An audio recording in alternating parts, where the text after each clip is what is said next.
All I heard was the word carcinoma, and I was in disbelief. It was surreal. I knew it was true, but on the other hand, I couldn't believe it. And the first thoughts going through my mind was, oh my gosh, what about my son? Am I going to be around for him to know me as a mother? Am I going to be around to see him grow up? And I remember praying, God, just let me get through this so that I can see him graduate from kindergarten, so that he would be old enough to have memories of me if I was not going to win the battle.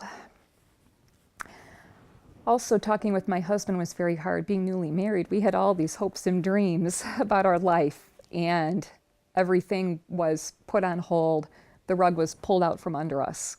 And then the focus became getting me through treatment, getting me well, and getting me healthy again so that we could move on and live life. I asked Dr. Muhammad about clinical trial. Now, my cancer was a stage 3 with positive lymph nodes, so I needed to be fit with a trial where I met that criteria. In this trial, we are looking at for high-risk patients as to how we can better the outcome. And at first I thought, oh gosh, do I want more chemotherapy? I don't want any chemotherapy. But then I came around and thought, you know what, bring it on. I was amazed at her strength. Even at the time of her diagnosis, she had a 9-month-old son. And Dr. Muhammad came in the room and asked if I was okay. And I said, I'm okay. Yes, I'm okay. But really I wasn't. And he picked up on that. And he said, Ginger, you're not okay, are you? And I said, no, I'm not. And he said, you miss your baby, don't you? And I said, I do. And he came back and sat down in my bed and gave me a hug. And I just cried. And he stayed there with me and encouraged me to say, Ginger, keep it up. You're going to fight this. You're going to beat this. You'll get home and you'll see your son. To come down with a diagnosis like breast cancer, she said, okay, I'm seeing a professional. I'm going to ask the right questions and make my decisions and get on with the treatment so I can get on with my life. And that's exactly what she did. As I was going through treatment, the staff at Good Samaritan were hands down outstanding. From the staff to all of the physicians who took care of me.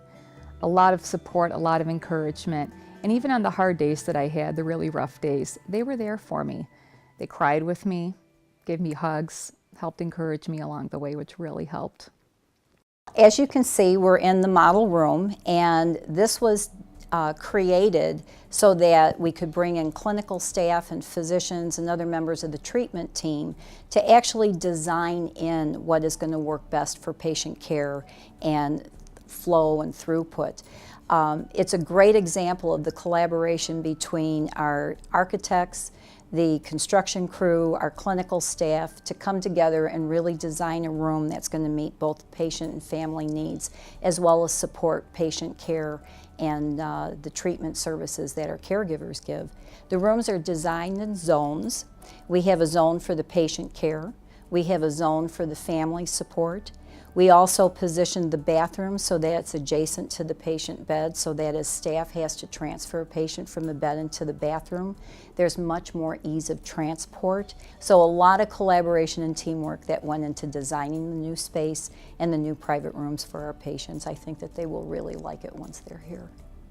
Being able to go to a private bed tower and have Good Samaritan Hospital have all private rooms once the tower is completed is really very desirous for patient care on several levels. First of all, it attends to the social needs of our patients. There's much in the literature that suggests that patients who are surrounded by family and loved ones have much better patient outcomes, are much more comforted, and it accelerates the healing experience. Although the emergency department staff was great, they provided